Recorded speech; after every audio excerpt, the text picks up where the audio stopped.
Hello, everybody. Welcome back to Other Minds and Hands. This is the asynchronous episode number 131. As you can see, both of us are in unusual places today. We attempted to broadcast this live. We had an abortive attempt to do a live broadcast here. It is the normal day and time for Other Minds and Hands, but our internet just couldn't handle this. I am in a lodge in Alaska. You can see this is not a background. This is the actual log cabin that I'm sitting in Fairbanks, Alaska. We just had Signum's Helker up here in Fairbanks this past weekend, which was wonderful. I am being hosted at this gorgeous log cabin, which is actually like one of the most photographed houses in Alaska, actually. Ooh. There's a it's beautiful from the river. It's right on the river, and there's this tour boat that goes by a few times a day, which always points out this house and how beautiful it is. And so, like, there's like hundreds of people taking pictures like multiple times a day of this house. So You should hold up like I don't know fan theories for Rings of Power season 3 and just like see if you become a trend of like what's this guy doing with billboards on this random boat tour in Alaska? Yeah, I did do the like, we spent around the moot. We spent a great deal of time sitting out on the gorgeous back deck by the river, hanging out. So many like wavings to the people on the boat and everything as they passed by and such. But um, Amazing. And I'm in yeah. rural New Hampshire, so I'm also having some spotty internet, but we seem to be okay. And I do have a log hewn thing behind me, but I'm keeping Sauron up for now. So Yes, yes. So we did try it's to do this live, and we will be we live did. next week to have a discussion about it, but we figured we'd get the analysis out there while we could. Exactly. Yeah, we've already postponed it a while and we didn't want to postpone it any longer. So today we're just gonna buckle down and look at the trailer. We'll do some Q&A with folks in our live session next week. But let's look at the trailer. So Maggie, we can watch it together Yeah. here. And okay. So we'll watch it through once and then we can talk about it. I'm really interested. I mean, of course, we can do the thing where we go through like frame by frame and try to like identify and figure out what's going on and stuff. But I, I, I am always so fascinated, and Maggie, conversations with you have really kind of drawn my attention to the way Forward. that trailers are shaped, right? Yeah. That the trailer as a work of narrative art itself, right? And so to me, one of the most fun things is trying to make sure I'm getting like what is this trailer communicating? Like what are they setting out to do? And of course, as we know, there can be sometimes sort of tenuous connections between trailers and the full things, Right. right? And I think this will be a fun one for us to do that on because like I think I said to you before, like I just didn't see this as any kind of reveal. There's nothing definitively shown to us in this trailer. It is like the definition of a teaser. There's Yeah. lots of little glimpses shown to us, but how they show them to us, I did find really interesting, and I'm looking forward to talking to you about, speculative things about the background of what this might be. Yeah. But like you said, just in terms of visual language, like what this trailer is gearing us up for, darker, creepy, intrigue, snippets, Yeah. and go. Yeah. Yeah, let's watch it through and then we can find some bits to Okay. talk about. One note I'll make just before we begin. The opening like deep basso blast of music in the at the very beginning of the trailer. Um, in Hall H with the Hall H speakers, that note like hit your body Vibrating. like a 70-pound pillow like smacked into the front of you. Oh Yeah. my, that was a crazy physiological experience. Something like boom, and it was like whoa. I mean, could feel your individual hairs vibrating. It was quite something. When you feel the blood inside your veins start to shake, you know something Yes. is big. Yeah. Yes. Yeah, it was that effect was really strong on the first note of this trailer. So anyway, Cool. okay. Here we go.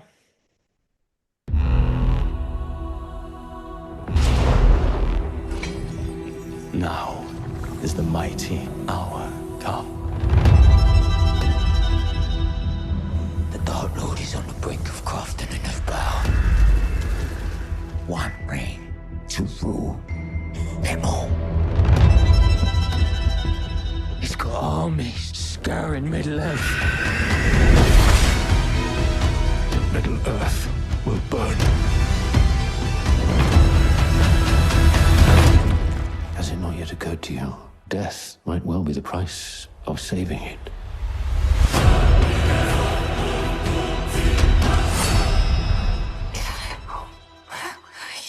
Trying to get back to you.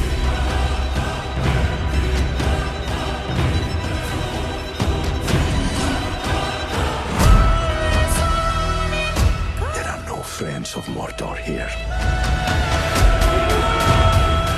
Come with me.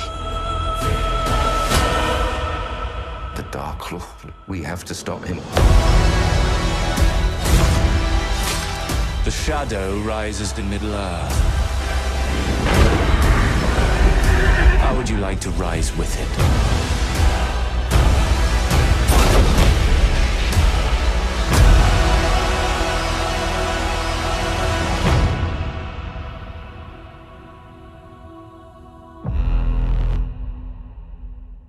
All Right. right. All right. So immediately we have a few things happening. Yeah. It's like I feel like you could see like the briefing document. We need to remind people who the players are. We need Yep. to remind people the threat and the destruction and the rising arc of oh crap. Yep. And we need to get them excited about these things coming together. Yes. It felt like a Yeah. little like who's who, the thing I noticed the first time I watched it was every single frame had the focal point right smack in the center of the shot. So like Mm, there's very little happening in periphery. There's very little happening on like the side thirds. It's all like right smack in the middle. And if it's not, it's a traveling shot. They're on horseback, they're on a bird, right. they're whatever. So they're still showing us like we're in Middle Earth. There's a lot of ground to cover. But here are the players that you need to focus on. And we'll reveal a tiny little bit of a snippet of information about what's happening with them to remember them, but also see what's coming. So it just felt like a Yes. little bit like a flip book. Yeah. Yeah. It is. And of course, that seems to me a sort of very typical and understandable thing to do in a teaser trailer for season three of a show, right? Hmm. Um, but I think it's also interesting. So that a big Empire article was just released talking about the season. And one of the things that was mentioned there was how they one of the effects of because of course the show is gonna this season is gonna start with after a 5 year gap as has been talked about many times already, Right. um, and that kind of in medias res element of the beginning of the season is something that is explicitly calculated to help people jump in who haven't been watching or who have dropped off. And so again, I'm thinking of what you were talking about that the sort of synopsis element of this teaser as a way to kind of build for that as well, so that it serves both to recollect because it's been 2 years, even for people who are watching the show, and in addition to orient anybody who's new and discovering this for the first time this season and giving it a shot. Yeah, because they didn't really overwhelm us with any detail. So Hmm. they're not naming the characters, they're not talking about the lands, they're not reminding us of the conflicts of each of these character arcs or these lands. Yes. They're really showing us people, Yep. danger, you Yep. know? Like Yes. that's it. People and the rising danger. People in danger. Yeah. And the lovers reunited. There's a lot of shots of Celeborn and Galadriel. Yeah. Yeah. Here's people. They are in danger. Yeah. No, you're right. And I agree. The Galadriel and Celeborn are probably the single and Sauron, I suppose, Yeah. are probably the primary things that get focused on here, which is interesting. Like kind of balancing the love story against, the danger story, the main threat, the main bad guy. Yeah, and I wonder if they're kind of hoping that we'll remember everybody else quite strongly because we only get Elrond for a hot second. We get Durin for a hot second. Like, Yeah. there's not a ton of focus. Arondir, I mean, we didn't even see some of the others. Isildur didn't even show up, did he? Nope. We didn't get Yeah. any Isildur in this shot. We didn't get Muriel in No. in a single shot. Um, we got Elendil briefly. Farazan We got Farazan very briefly. briefly. We got uh yeah, we had Elrond in one shot. We had Durin and Disa We in didn't one get shot each. Theo. We did Yeah. actually, but you can't see his I face. was wondering. Yeah, I was like, I want to ask you about that. I'm like, was that? Yeah, no, that Okay. was that was confirmed. So when we Oh, was go it? Okay. to it's the horse riding scene. This one right there. That's what I was wondering. That's Okay. Theo following Okay. along behind. Yeah. Which is also just an interesting, like, we don't know, so this is just speculative, but like, is he chasing her? Is I he I mean, this looks like black and the white, the pursuing? There's certainly something. it is also as I have been trained now to notice, they're riding right to left. Indeed, they are. So something is amiss. Yes, something is amiss. This is not forward action. Which, Um, again, that is not 100% accurate. Just when you see things moving from right to left, it usually means that something is amiss. Not always, but usually. it's like the movement version of a Dutch angle, Yes. kind of. Yeah. Yeah. Yeah. Um, though notice, like we only get the shot for a couple seconds, but we can see that the camera is swirling around behind here. Yeah. Like It feels like a the chase. yeah, the camera is changing. It does. And also, of course, we can't help but remember when we saw um Galadriel and um Elrond at the beginning of season two, Hmm. riding with the rings, with the elven rings to Linden. Um, in the teaser, in the trailers, we saw that in the trailers, and it looked like them just riding together sequentially, right? Hmm. But it turned out actually that it was something of a chase. So I agree. And as you say, the black and white contrast with their Yeah. horses, especially their horses and their hair, um, it conveys. Yes. I mean, it's hard to look at this and not think of it as a chase, whether it is or not. Yeah, and it's hard to look at Theo and not see the decisiveness of that. That is a black Yeah. horse with black bridle, black saddle bags, black boots, pants, shirt, hair. I mean, every element of him is black. So, like, you know who we think he's turning into, right? Right, right. Well, and especially since I'm looking for its relationship here. We get the Nazgul, Yeah. who are clearly Nazgul, riding on horseback. So this is the first time we see the Nazgul on horseback, um, picking up and throwing down an elvish warrior. Really awesome stunt work there, by the way. Yeah. Um, and so yeah, here at 32 seconds, we get that. Then we get a couple shots, the pause for Gandalf's speech. Now here we get this chase. So 10 seconds later, Another. we get, Theo on the black horse. And So we get one then chase shot, another chase shot. and then we're getting after this. Okay, here's another But shot look at of this couldn't be uh, different though. I mean, this is still right to left, but we're dead on. We're rule of thirds. We're warm. I don't even know who that is, but like nothing looks. That might be Muriel. That doesn't look threatening to me in any my kind of guess vis. is Aarion, actually. Oh, okay.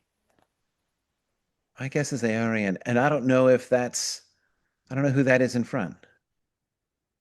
Did Maxim grow a beard for this season? I don't even know. I don't know. Maybe it's Isildur. Maybe it's Elendil. Maybe it's an Aryan, who has totally been confirmed for this season.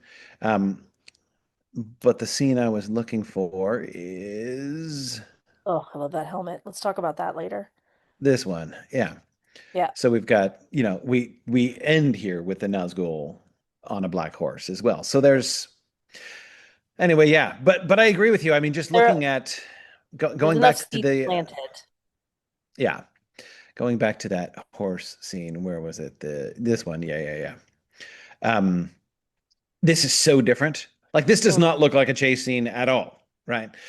They're front and back, but the point of view, the warmth, the light, the even though they are right to left, like yes, it Well, and the right to left could still be unsettling because we don't know what they're riding from or towards. So like there yeah, might still be something in that right. how it's shot, but it Within the does show feel, context, yeah, it'll yeah, it be feels entirely different than a black rider on the tail. yeah, yeah, yeah, yeah. Okay. But here we are jumping ahead. Go if we go back to the very beginning, right? The thing that strikes me um uh is where we begin. So we begin with this shot of the back of Sauron's head. We know it's Sauron because we can see the crown, Morgoth's crown, which we was a major plot feature, right? A major prop in season two. And he's now wearing it. What looks like orcs sort of in the background there, Hmm. and this huge fiery forge that he is moving towards. The only thing that you can distinctly see are the back of his crowned head and the forge. So this movement shot of Sauron moving towards the forge is what we get at the beginning. I love how his head comes center Yep. in this shot. Like it's, he starts out of center and then comes center, facing it, moving straight towards the forge. And then, of Yep. course, the very end of the trailer Yep. is before the flames, is him, you know, right, that very last frame here is Sauron's face in the background, blurred out in the background, looking through the ring that's held in the tongs in front of him. By the way, notice, and this seems to me that this has to be important. His face is indistinct, right? We get the back of his head in the first shot, and we get Hmm. his blurred face in the Hmm. background. Um, like what I'm getting in some ways from this is like the depersonalization of Sauron, um, which seems to me that it has to be important. Well, I As think we're that's fair. as we're Yeah. getting the rise of Sauron and his assumption of the role of Dark Lord, um, moving from, tempter and deceiver to Dark Lord. He was totally in deceiver mode and, fair form deceiver mode in seasons one and two, and now he is in Dark Lord and autocratic ruler mode, um, asserting his domination and authority in season three. And we don't see Sauron's face in this whole trailer. Not clearly. Like this is the clearest we see it. Really? I feel like there's Is it? Did we get a shot of him? I Oh no, think we we do get here. We yeah, do we do here. get a yeah, we do We get do there. shots of but I think And take sorry. by the way, do you notice the parallel Oh wait. Oh in yeah, this? Frodo. Yeah. With Frodo holding up the Oh ring? yeah, Yeah. totally. I mean that is the same shot, same angle. Same shot, same angle, same location. Yeah. Yep. Take what you're saying though of like especially for the trailer. We don't know. We haven't seen the whole season. We'll see how much Sauron's face is actually featured in this thing. But just for the trailer to have the focus be on the ring and Yes. not on Sauron, that is a big deal. And that first Yeah. shot we have of him where he's up on the tower with the birds circling and stuff, that's Oh the yeah, first yeah, yeah. they say his name, but they don't show us him. So like even that is kind of a depersonalization that we're not looking at his face. He's not the powerful thing. It's what he's Right. creating is the powerful thing. Yeah, and the image of the birds just swirling around him here. Um, he is not only with his back to us, he's totally motionless. Yeah. He neither says nor moves anything. It's just the the dark birds Static. swirling around him. Yeah. Yeah. And then I also like the shots you just had, that first shot and the almost last shot. It starts with Sauron's crown, no, the crown, Sauron, being framed in that forge. Yeah. So it's like a small glow of power with the crown kind of framed. And then at the Yeah. very end, where he's in the fires of Mount Doom, you have this massive explosion of power and this tiny human in front of it. So Yes. that just feels like a really strong parallel too, that we started with this really small thing at the beginning that felt like a threat, and it ends with this crazy powerful culmination at the end. Yeah. Yeah. And again, we don't know This what that means for the series, but for the trailer, that is showing us rising action. Like that is bringing all sorts of oh crap into our our fear senses. Yeah, and I this yeah, um this is the shot that you were referring to, right? With Yeah, the explosion of fire. It is such a fascinating contrast because it's the opposite. it's, yeah, the total Yeah. opposite. Um he, he and the rocky promontory upon which he is standing are all smaller than the fiery glow of the forge in the at the beginning of the season. Or at the sorry, at the beginning of the trailer. Um and I think that you are right. It seems really important how he is diminished here, how much smaller he is. Um, so And is there an anvil behind him? yes, there is. Okay. So he's actively working on this thing in the Yes. fires of Doom. Yes, Okay. exactly. Um, but of course, the opening scene suggests that he started differently, right? It suggests or implies that the fires of Mount Doom was not plan A. Um, and this is one of the Sauron dynamics that I'm really, really interested to see in season three. Because a lot of people, some of the like Tolkien lore here is really important, and a lot of people don't either know this or think about this, I think, enough. Hmm. The One Ring, what it is and what's significant about it. The One Ring is the One Ring. It has the power to rule them all because Sauron poured his own power into it. Um, Gandalf says that in chapter 2 of the book. So like that's not an obscure fact. Um, Hmm. that he has to invest it with his own power. And of course, it's his investment of the ring with his own power that enables him to be overthrown at the end. That's why when the ring is destroyed, the core of his own power is destroyed. Um, in other words, forging the ring makes him really vulnerable. It's a massive risk that he takes. And it is it is a diminishing of himself.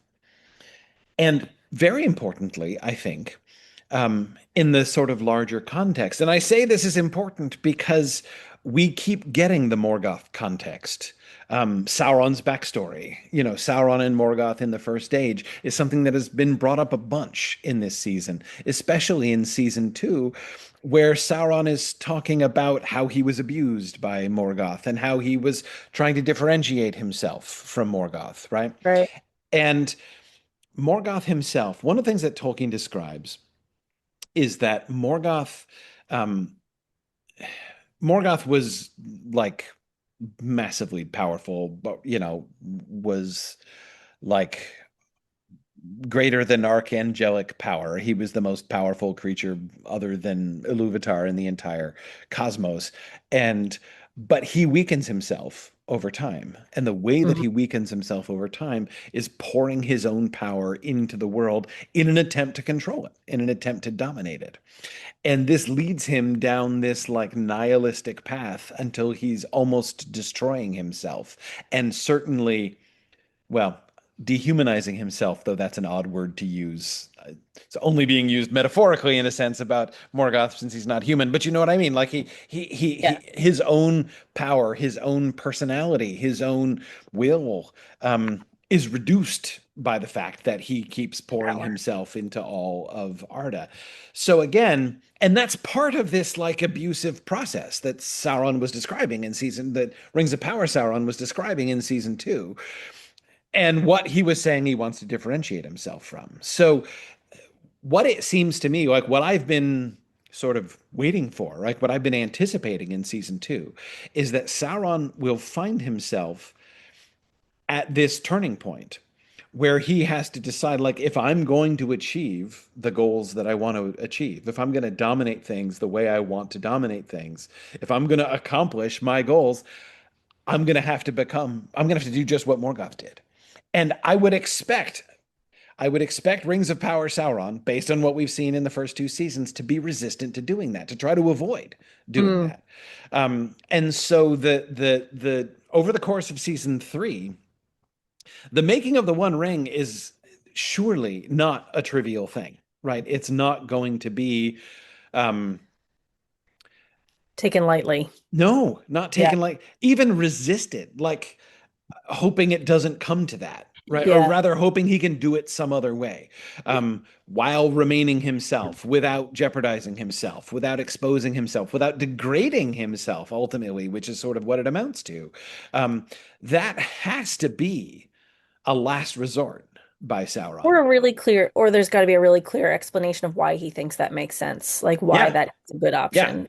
yeah, yeah, Yeah. exactly. So that drama, the drama of Sauron, like I think there is so much scope for making the process of the forging of the Ring of Power, of the One Ring, is not just about, like, you know, now I need to do it, right? Like, again, and there's this dramatic irony because we, the viewers, know what he does. Like, we know that he's going to do this. We Yeah. know what it's going to look like. We know where it's going to happen. We know he has to go to the Samath Naur. We know he has to go to the Cracks of Doom in order to forge the ring.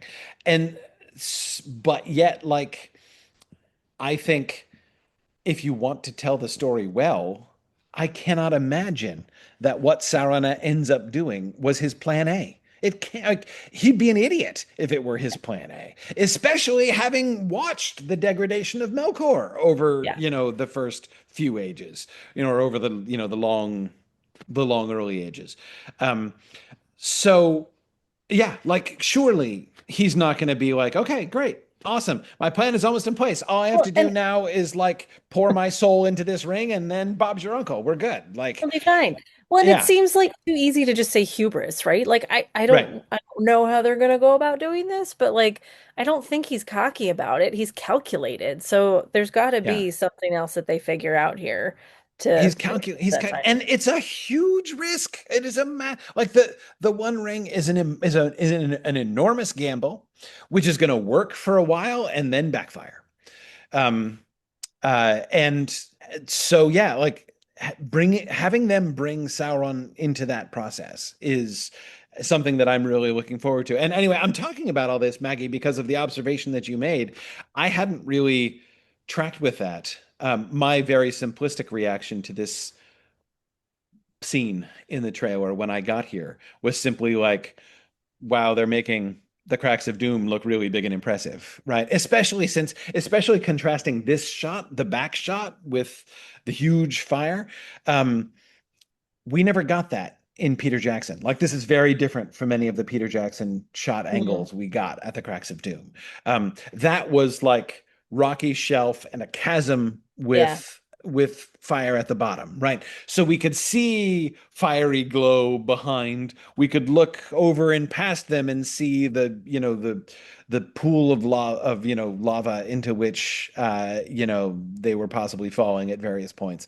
Um, but but we never got anything like this. And this shot, as you said, it was when you were talking about the scale, right? The size of things, and how they're not just making the Cracks of Doom look huge; they're making Sauron look small, Oh. um, and And like that is really interesting. and vulnerable. I mean, my first Yes. thought was heat shields. Like, there's no way any of them would have survived here without some sort of protection from the crazy amount of heat that this would burn off. But yeah, just in terms of like visual placement, it's just so tiny. Like the negative space of the dark forms is so tiny, and he is the same size as the other humans in that shape. So he doesn't really stand Yeah. out as anything crazy, scary, or powerful. What's crazy Yeah. or powerful is the power of the mountain, is the Right. power of this fire. Right.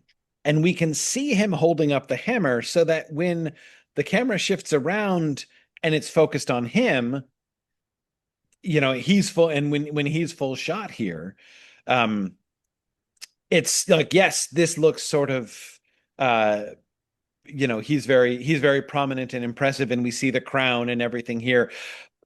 But if we're paying attention, we can't help but remember this is just a close up on that tiny little him, in out of that tiny little figure. Like, that is, we don't totally forget the scene that we just saw, the shot that we just saw. Yeah. What do you make of the parallel? Okay, this is That's a clearly cool, parallel I to know, like it's a cool Frodo holding the shot. ring. It's a This really is cool I shot. wish we had that right now, but you guys know which one we're talking about. Like this is a total side by side of Frodo holding the Frodo ring. holding up the ring. Same Yeah, yeah, angle, same lighting. I love that, like when you just look at the hand, we had Frodo's very small human hand, bloody, dirty, holding this ring. And this one covered in the helm. I mean, it's the same hand as the Black Riders. It's got those spikes on the knuckles and yeah. holding Feanor's hammer. Like we still have an object of power in his hand, but it's not something that was meant to forge evil, right? It's like a powerful object of the elves. Yes. And it it's not a complete opposite, but you can't help but put these parallels together that you had a small innocent human holding a thing of power, and here you have a powerful dark lord holding a thing of power. And Yes. both are able to be corrupted or corrupt, but it's also like the tie to the human using the item. So like I can't separate the tool or the thing in the hand from the person holding it in this shot, and I don't know if it's meant for us to do that or not, but that was my reaction of just like, what are we trying to show with this? It's human, it's power, it's object, and they're all tied together and therefore linking it to us looking at Frodo in the same spot. Yeah. Also, the crown Yeah. is so freaking piercing in this one. Yes. Yeah. Yes. You're worried about Yeah. his nose, but I You're worried mean, about his nose. Yeah. you're worried Yeah. about his nose, but it is also just painting a picture. Like you cannot forget in this moment because there's quite a few other shots of him in this trailer where he's not wearing the crown Yes. and it's just his hair. So to have him wearing the crown, defiantly holding the hammer up, yeah, Yeah. it was So, cool. and here's what it makes me think of. Yeah, that's all really good stuff. I think about the position that Frodo was in, right?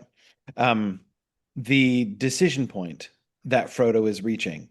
And of course, in the film, Frodo's positioning is paralleled to Isildur's at the beginning, right? When Isildur turns back from the fire and refuses to do it. And so that's the setup for Frodo being in that same position. And so we're Carrying the that on. yeah, the film is inviting us to imagine the tremendous internal struggle that's going on in Frodo's mind. And, and what's going on in his mind is like, I should do this, but I don't want to do this, right? Like it's, you know, the the desire that I have for this thing is driving me to keep it, but I know I should let it go, right? Like that's the division, certainly in Frodo when he's in this spot.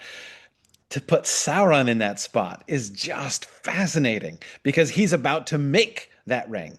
And so implicitly, and it's the thing that he's holding out is of course not the ring itself, but the implement with which he's going to make the ring, right? So he's holding out the hammer and inviting me to imagine that a similar kind of division is going on between what he wants to do and what he knows he should do or should not do. I think it's reversed in this case, right?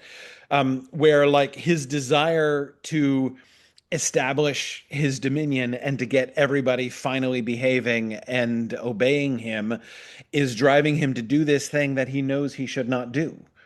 Hmm. And his like that, and that there is a part of his mind, just as there is a part of Frodo's mind, which is still saying, throw the ring in the fire. You're supposed to throw the ring in the fire. There's a part of Sauron's mind that is saying, don't do this. This is foolish.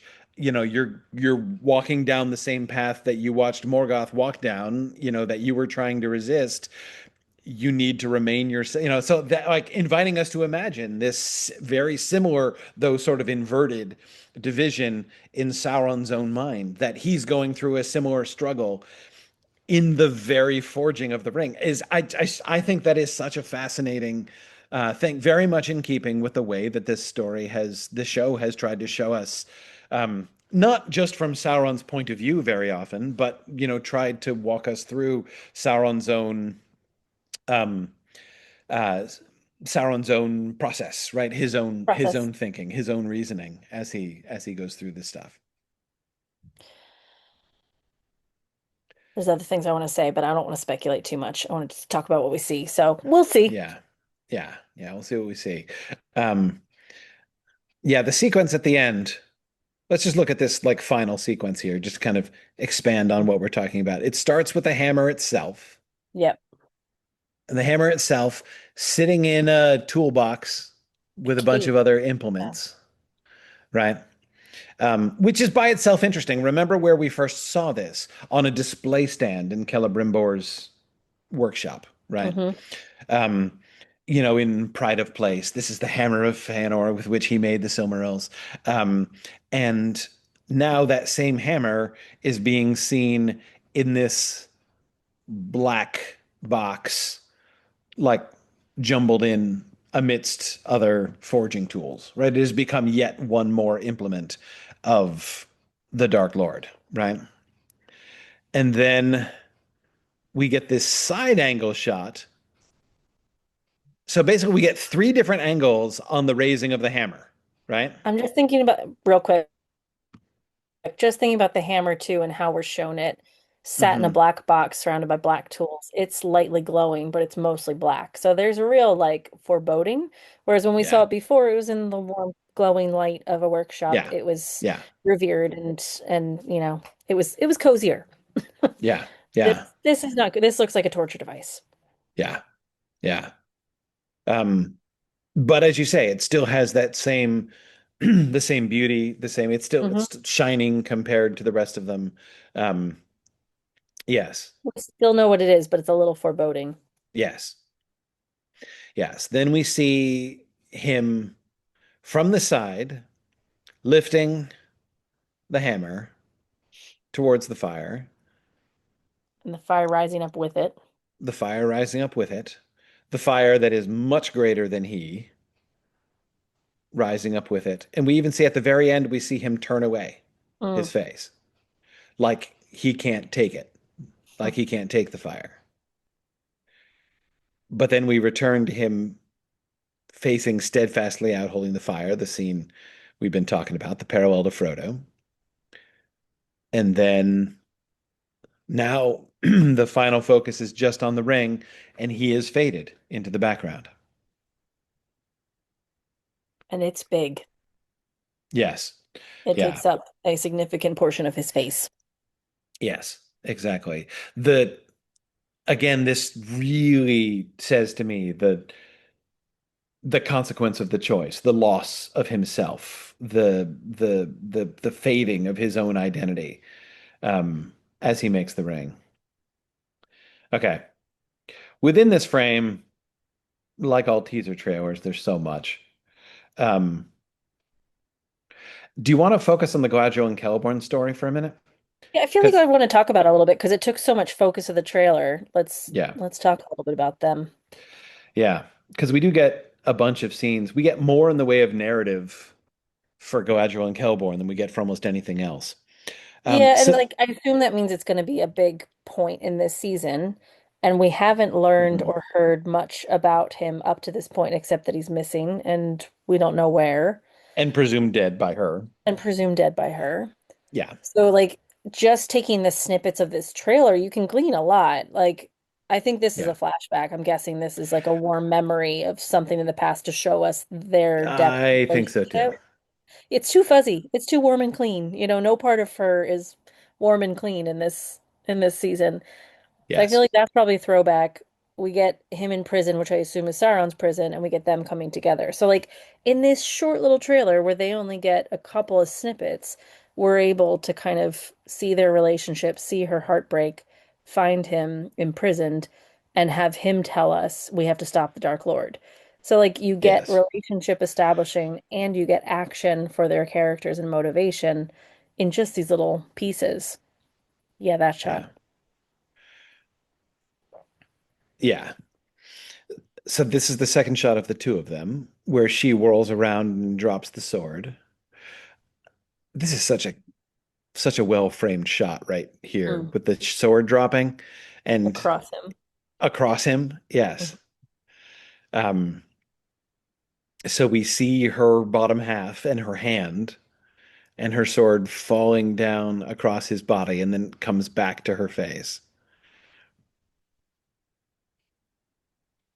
Then we cut back to this other scene, which is them in the woods. And I agree with you about the flashback. Like that seems fairly clear. Um, Notice the parallels here. Mm. They're positioning her on the right, him on the left, like we saw when they turned around to face us in the swirling dancing scene. But now cold darkness rather than the warm, clean light, as you were pointing out. Um, the those two scenes almost look like a before and after, right? Mm. Hmm. Um,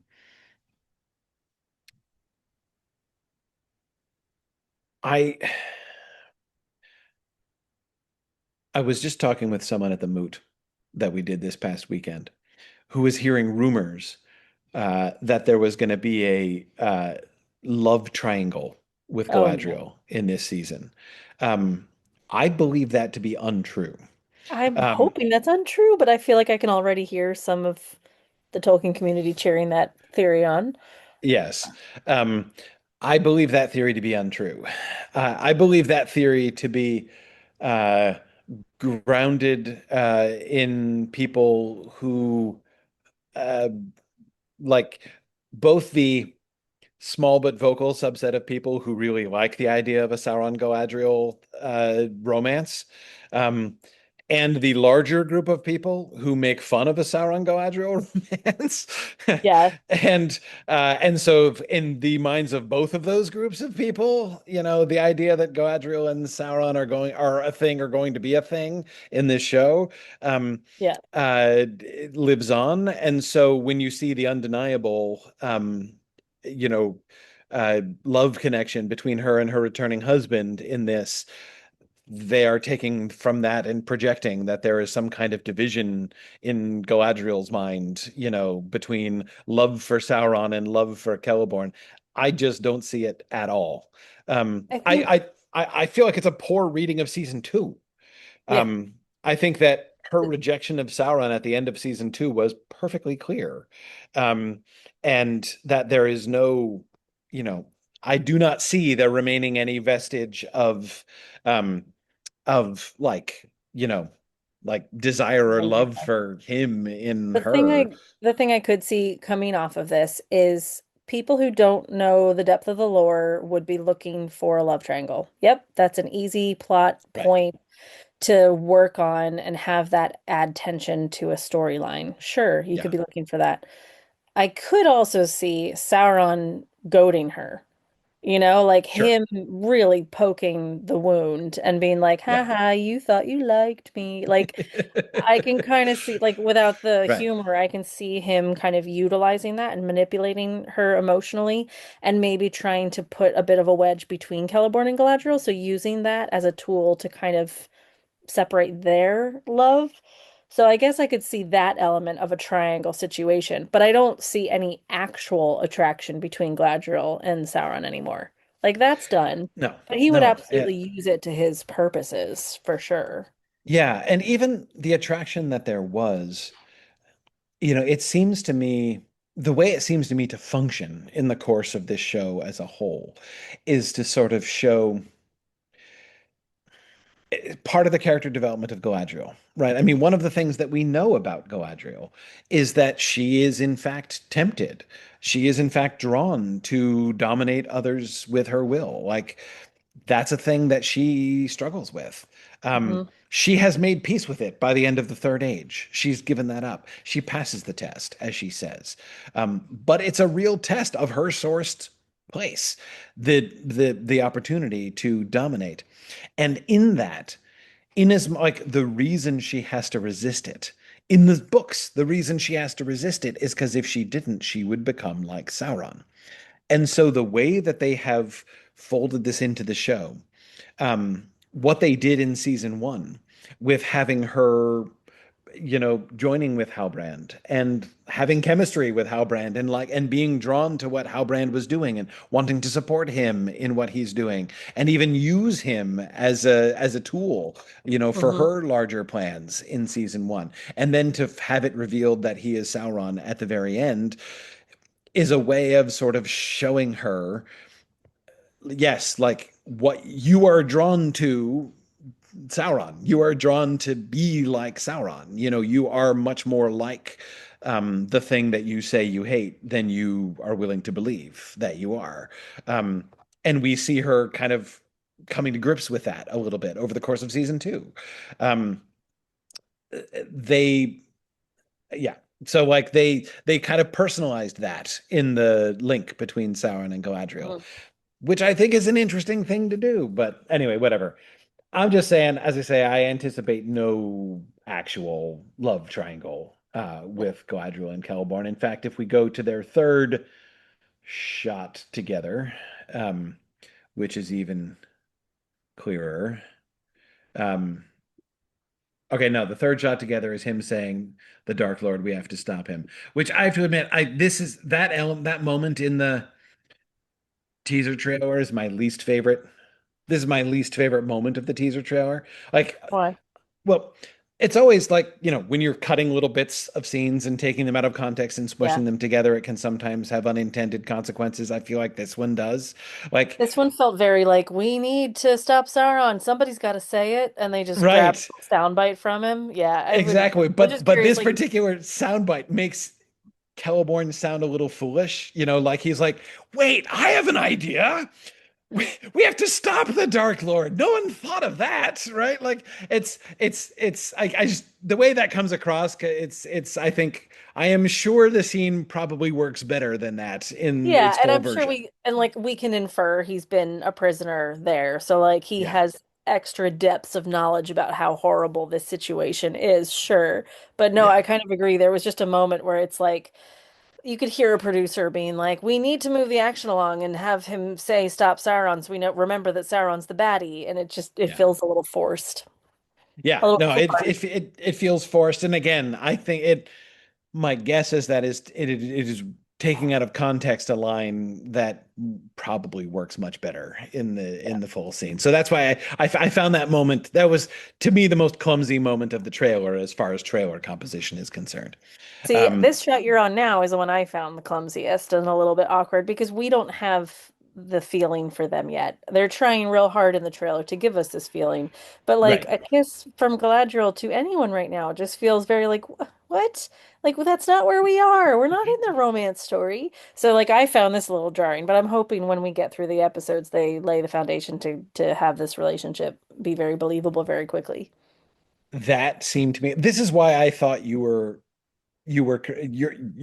correct. Like your impressions were very similar to mine. Oh, good. The shape of Sauron's story and the Galadriel and Celeborn romance are like, those were like the two big take homes from this trailer. Yeah. Like those were what I felt like were the two messages they wanted us to get. So I agree. This little snippet is trying really hard I mean, it is giving us an extremely forceful cue. Like, prepare yourself for, romance. And Okay, we like, already had them spinning in a dance. We already had them like arms linked situation making a heart shape. Then we get this kiss, which is a heart shape. It's just, it felt like, and at that point I was already telling myself they created a yearbook flip book of the other characters. Like it just feels like a little yearbook from high school of like everybody else that you'll see. And then they give me this and I want to like draw a little harder on them with like, I don't know, a crayon. It just all started to feel a little bit twee. I'm like, I get it. I hear you. I hear you. Okay, well, we don't have much time to talk about the rest of the trailer, but those I think were those seem to me the dominant ideas too. Next Let's week, though, let's take a look at some of the other bits because I feel like just some of the building stuff I want to play around with you and Do you ask want to do questions. a quick observation lightning round, Oh, and then we can sure. do some more And then questions pick and it stuff? apart on next Monday. Yeah, Yeah. yeah. Corey and I might Okay, be together next Monday. He might come into the studio with me. And if not, then yes. we'll at least be in better Wi-Fi in the same We time might zone both be back in together. Civilization next week, so we'll Yes. see. We'll see. Um, okay, so right after the initial shot, which we discussed, we get Mount Doom this time now with Barad-dûr. So we get the rise of Hmm. the Dark Tower is the first clear thing that I'm feel that I'm being shown here. Hmm. Notice also how the Dark Tower is closer and the mountain is off in the distance, right? So Hmm. Orodruin is kind of looming behind Barad-dûr. Also the same topography as Peter Jackson's Middle Earth, so that Yeah. matches our expectations. We understand what we're seeing. Yeah, yeah. Very clear, very distinctive Mordor shot, even though Barad-dûr does not look the same as Peter Jackson's Barad-dûr. But we can understand what we're Mhm. seeing. And then, of course, we get uh, more, we know where we are here because of the Tengwar, This is not a right? lightning round, Corey. Sorry, not a lightning round. Okay, more forging of the ring, lightning round, flashback, Galadriel and Celeborn, almost certainly, as we Hint, hint. said. Um, The that language, more being of the fire. that being juxtaposed on either side with it. Now we get the fiery letters, right? Mhm. Almost trapping them. Yeah. Yeah, yeah, Yep. yeah. We This world talked that he's about the black creating. birds, the evil swirling around Sauron. Now we get Marnuk, Hmm. the orc character. Um, in the unlikely buddy cop pairing of Marnuk and Arondir here. Marnuk is the orc. Again, this was just discussed in detail in the Empire article that just dropped. That Marnuk is an orc who is claiming to defect and wants to oppose Sauron, following in the Adar line rather than obeying Sauron. And we can talk about this more next time. I would love to talk more about the orc problem and the way in which, once again, the Rings of Power never does things the easy way. If there's an easy choice and a hard choice, they will always take the hard choice. And they're doing this again with the character of Marnuk, who is going to apparently to be a pretty major character, and we'll see him multiple times. Here's Marnuk and Arondir. Here is Galadriel upset with someone stroking her face that we don't know who it is. Um, then we get the introduction to the Nazgul, Yep. or the Naznagol, as they call them, which is very clever, by the way. I really like that. Hmm. We can talk about that more.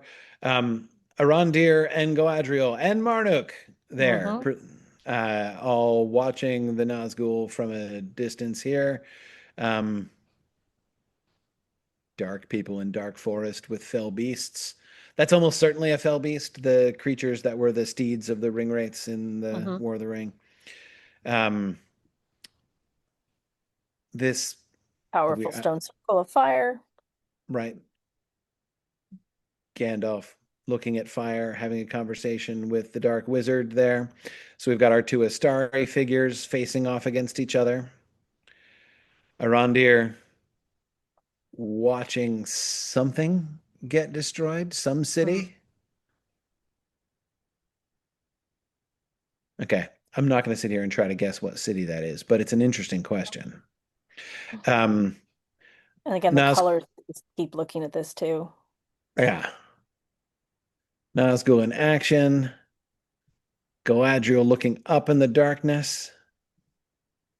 The fell beast coming down in the darkness.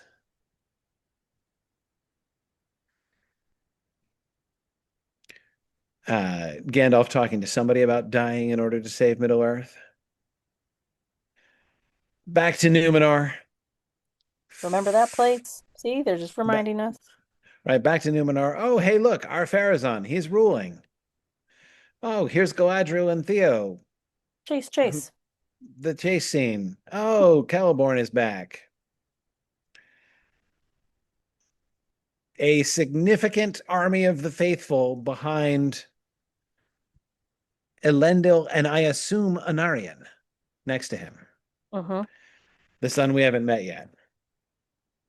I assume that just because Elendil was heading off to the west of Numenor, where we were told is where the faithful are and where Anarion is. And here's a bunch of presumably the faithful in arms, Ready to fight. ready to fight. And so that's Yeah. probably Anarion. Elendil looking serious about fighting. So, by the way, this like fighting. So, this is not just intrigue. This looks like combat.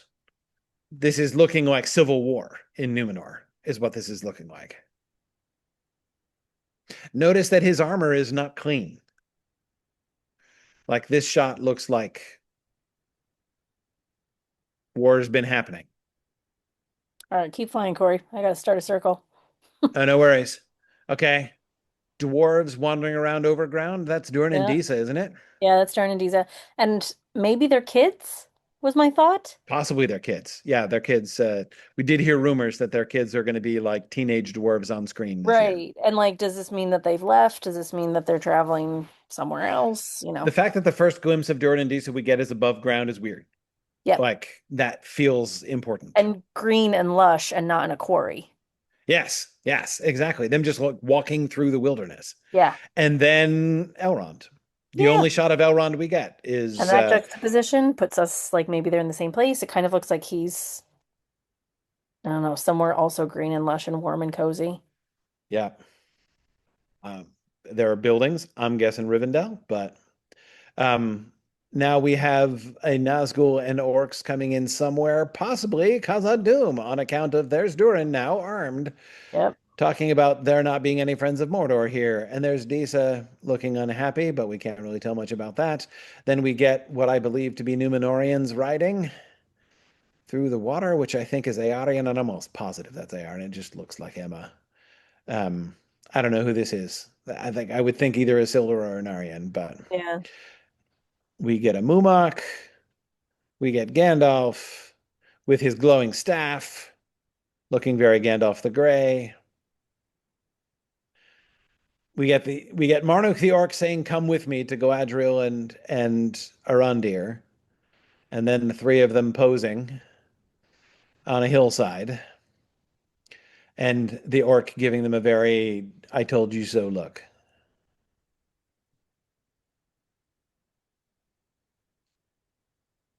What looks like the Dark Tower again, possibly. Hey, let's stop the Dark Lord. More armies, Good except idea. these are the armies of our Pharazôn. Oh, this looks like the other side of the Civil War. And here's Galadriel fighting a war. And here's Sauron coming in and hanging out with Nazgul and orcs. And then let's Without his crown smooch. on. And there's Círdan with a beard. Círdan grew his beard back, which was a good choice. An eagle very briefly flying. Oh, that looks like Theo and Galadriel again, Galadriel. Mount Doom in the riding back. near Mount Doom. And the Interesting. Nazgul That objecting. makes me think that they rode together to Mount Doom, and she probably This went no to, longer looks like a chase. yeah, she probably went to like find or save Celeborn or discovered him, and then Theo gets tempted by the dark. That's my guess. Maybe. Notice, I can't help but notice, they're now moving left to right, Galadriel Mm. and Theo. And facing them in the other direction is the Nazgul, Mm. rearing up as if to resist them, already surrounded by corpses. And then now here's Galadriel running left to right through the ferns.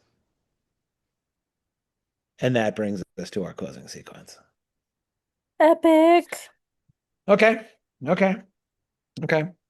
Well, lots right, more well, to kind of Yeah, unpack. let's So dig in more. we will I said apologize again for the failure of our live stream today. We will upload the recording of this and we'll do some Q&A and dig into some more discussion of other points and things for next time. But thank you, everybody. Thanks for your patience dealing with Yeah. irregularities the last couple weeks here. We're trying to sort things out. But we'll hoping to be back for a regular episode next time. See you then. See you then. Bye now.